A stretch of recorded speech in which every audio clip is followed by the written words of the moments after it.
बिल्कुल real story है और ऐसी दर्दनाक स्टोरी है कि आप लोग सुनेंगे तो आप लोग हैरान रह जाएंगे। शायद आप लोगों का भी दिल और दिमाग मेरी तरह ना माने, लेकिन जो सच है वो सच है, क्योंकि इस बात की चश्मदीद गवाह हम खुद हैं। तो मैं आज आपको अपनी आंखों देखा एक हाल सुना रही हूँ जो कि बिल्कुल रियल है। अस्सलाम वालेकुम मेरी प्यारी यूट्यूब फैमिली, क्या हाल चाल है। उम्मीद करती हूँ कि आप सब लोग खैरियत से होंगे, जहाँ रहें खुश रहें, खुशियाँ बांटें, खुशियाँ वसूल करें, आपकी ज़िंदगी में कोई भी दुख दर्द तकलीफ ना आए, आमीन सुम्मा आमीन। इसी प्यारी सी दुआ के साथ आज की वीडियो करते हैं स्टार्ट। आज की वीडियो में आप लोगों के साथ आज एक माँ की दर्दनाक कहानी बयान की जा रही है। एक ऐसी माँ जो अपनी गुर्बत में शुरू से लेके एंड तक अपने बच्चे को पालती रही, पाल पोस के उसे पढ़ाती रही, और यहाँ तक कि एक गरीब माँ का बेटा इस्लामाबाद, लाहौर, कराची की यूनिवर्सिटीज़ में पढ़ता रहा है। और माशाल्लाह से इतना होनहार बेटा कि अपनी क्लासेस में टॉप करने के बाद जब उसने यूनिवर्सिटी को खैर बात कह दिया, अपने हाथ में डिग्री ले ली, माशाल्लाह से शील्ड ले ली, उसने कामयाबी के झंडे गाड़े, उसको जॉब्स की ऑफ़र हुई। तो जब जॉब ज्वाइन करने के दिन आए तो तब वो लड़का गुम हो गया। ऐसा गुम हो गया कि आज तक पता नहीं चला। 2 साल हो चुके हैं इस वाक़ये को। वो लड़का माशाल्लाह से इतना होनहार, इतना अच्छा, इतना काबिल एहतराम बच्चा था कि बड़े बच्चे छोटे बुजुर्ग सबसे दुआएं लेता था। अब नहीं पता कि वो लड़का कहाँ गया। एक माँ जो अपनी गुर्बत में काम काज, लोगों के घरों में काम काज करती रही, उस बेटे को पढ़ाने में उसने कोई कसर नहीं छोड़ी, क्योंकि उसका एक ही बेटा था, एक बेटी और एक बेटा। जो ये बेटा था तो ये माशाल्लाह से बड़ा बेटा था, बेटी अभी 12-13 साल की है, और हस्बैंड को उसके शुगर है, तो जिसकी वजह से उसके पाँव, दोनों पाँव के जो पंजे अंगूठे होते हैं, उंगलियां होती हैं, वो कट गई हैं। और जब से ये वाक़या हुआ है उसके बेटे के साथ, तब उसके हस्बैंड के मज़ीद शुगर बढ़ती गई और जगह जगह से उसको अज़ाब काटते गए हैं डॉक्टर्स। तो अल्लाह माफ़ करे, अल्लाह उनकी हालत पे रहम करे। एक बच्चा जिसे मतलब जॉब्स, अच्छा यूनिवर्सिटी में वो पढ़ता रहा है, माशाल्लाह से उसकी सोसाइटी बहुत अच्छी थी। जिस हॉस्टल में ये 4 साल तक मतलब जिस यूनिवर्सिटी में पढ़ता रहा है, सब वहाँ के खुश थे लोग, क्योंकि काबिल बच्चा था। तो जो वहाँ पे हॉस्टल ज्वाइन की हुई थी उसने, वो लोग भी बहुत खुश थे। जो उसकी साथी संगत थे, जो उसके मतलब रूममेट थे, वो भी बहुत अच्छे लोग थे, क्योंकि वो लड़का जानता था। और फिर हम उस लड़के को खुद पर्सनली भी जानते थे। वो लड़का बहुत अच्छा था, शरीफ था, बहुत मतलब यूँ कह लें कि अपनी औकात में रहने वाला था। अपनी औकात उसने नहीं भूली थी। इतना पढ़ लिखने के बाद, मुख्तलिफ शहरों में जाने के बाद भी उसने अपनी औकात नहीं भूली थी। वो जहाँ पे दोस्ती भी करता था तो ये सोच समझ के करता था कि ये मेरे काबिल हैं बैठने के या नहीं है, मैं इनके साथ बैठने के काबिल हूँ या नहीं हूँ। लेकिन जब लास्ट कॉल, अच्छा वालिदैन के साथ बातचीत तो ज़ाहिर बात है होती रही है। वो वीकेंड पे कभी कभी आ जाता था, कभी महीना 2 महीने के बाद घर चक्कर लगाता था। लेकिन जब लास्ट उसको मतलब आज 2 दिन में उन्होंने हॉस्टल खाली करना है और दूसरी मतलब अब घर शिफ्ट हो जाओ, क्योंकि आप लोगों की स्टडी जो थी वो कंप्लीट हो चुकी है।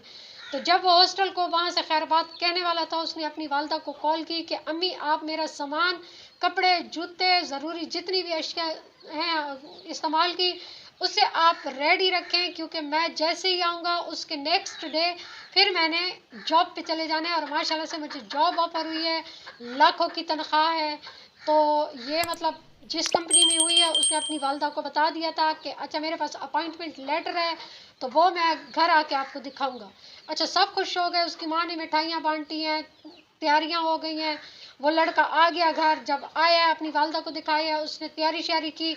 अच्छा फिर वो लड़का गया दोबारा, उसने कहा अच्छा मैं ज्वाइन 2 दिन के बाद करूँगा, सर से मेरी बात हुई है, लेकिन अभी मैं जाके वहाँ का माहौल देखा हूँ कि वहाँ का माहौल कैसा है। अगर अच्छा होगा तो फिर मैं डेफिनेटली वहाँ पे जॉब करूँगा, अगर नहीं होगा तो फिर मैं सॉरी कह दूँगा।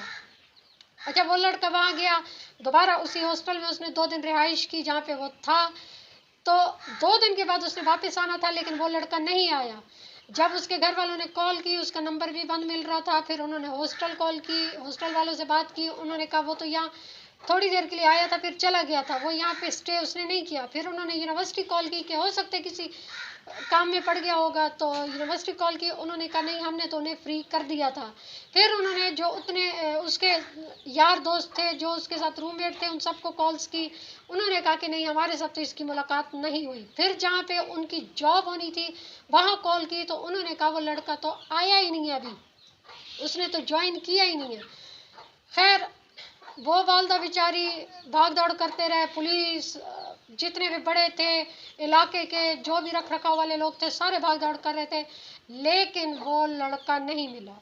आज तक वो लड़का नहीं मिला। जिंदा मुर्दा जिस हालत में भी था, कुछ पता नहीं है, जमीन खा गई है या आसमान निकल गया, कुछ पता नहीं है। तो आज की ये जो मेरी वीडियो बनाने का मकसद है, ये जो मैंने मुल्तान का मतलब वाक़या सुना था, तो ठीक है, अल्लाह माफ़ करे जिसके भी, वो भी किसी के भाई बाप या मतलब हस्बैंड थे तो ऐसे गुम हो गया। अल्लाह किसी के साथ ऐसा ना करे कि जिसकी आखिरत ऐसे ख़राब हो, कब्र नसीब ना हो। तो ऐसे लोगों का मतलब अब अफसोस ही कर सकते हैं, क्योंकि पाकिस्तान में तो अब हम बिल्कुल न्यू चीज़ें सुनेंगे, ऐसी चीज़ें सुनेंगे जो कभी हमने सोची ही नहीं थी, कभी सुनी ही नहीं थी, लेकिन अब सुनेंगे। खैर, जो भी था हालात, अल्लाह माफ़ करे। लेकिन जब मेरी कल उस आंटी के साथ मुलाकात हुई है, तो वो आंटी बेइंतहा चीखती चिल्लाती रही है और मुझे कहती रही है कि नताशा बेटा, मैं 2 साल से इसी वेट में थी कि मेरा बेटा कहीं ना कहीं है, तो जिंदा तो है, मेरे बेटे को कुछ नहीं हो सकता। लेकिन जब कल ये जो उन्होंने वाक़या मुल्तान का देखा है, तो वो कहने लगी कि अब मेरी आस ख़त्म हो चुकी है, हो सकता है मेरा बेटा भी इन्हीं लाशों में से एक हो। अब उनका डीएनए या मतलब जो इसका प्रोसेस होता है, वो तो बेचारी अब नहीं कर सकती, क्योंकि वो अब अकेली हो गई है। उसके पास अब इतनी वो पेमेंट वगैरह भी नहीं है कि वो भर सके। लेकिन अब वो कहती है कि मेरी आस ख़त्म हो चुकी है। और तब से मेरे दिल में मतलब इतना वो अफसोस हो रहा था उसके लिए कि बयान नहीं कर सकती। तो आप, ये मेरी वीडियो बनाने का मकसद सिर्फ यही है कि आप सबसे मेरी रिक्वेस्ट है, दुआ करें। क्या पता किस कबूलियत का टाइम होता है, कबूल हो जाए दुआ। आप सब लोग दुआ करो कि उस आंटी का बेटा जहाँ भी हो, ठीक हो, जिंदा हो, सलामत हो। कभी ना कभी उसके दिल में आए कि अपने घर वापस आ जाए, या उसके साथ जो बुरा वाक़या या कुछ भी हुआ है, तो अल्लाह ताला उन लोगों को हिदायत दे कि वो खुद अपने मुंह से सच बोल दें कि किसी ने उसके साथ कुछ किया है या जो भी है मामला। तो सिर्फ आप लोगों से एक रिक्वेस्ट है, उस माँ के कहने पे भी कह रही हूँ, क्योंकि उसकी माँ ने भी कहा है कि आप कहें और लोगों से कि दुआ करें, क्योंकि वो बेचारी हर जगह भाग दौड़ कर चुकी है, जहाँ जहाँ उसका बस चल रहा था। लेकिन आप सबसे भी एक रिक्वेस्ट है कि आप सब लोग दुआ करें कि उसका बेटा जहाँ भी हो, खैर खैरियत से हो और अपने घर वापस आ जाए। इसी एक छोटी सी रिक्वेस्ट के साथ आज की वीडियो का करती हूँ एंड, और इंशाल्लाह फिर मिलेंगे हम किसी और वीडियो के साथ। तब तक के लिए अल्लाह हाफिज़।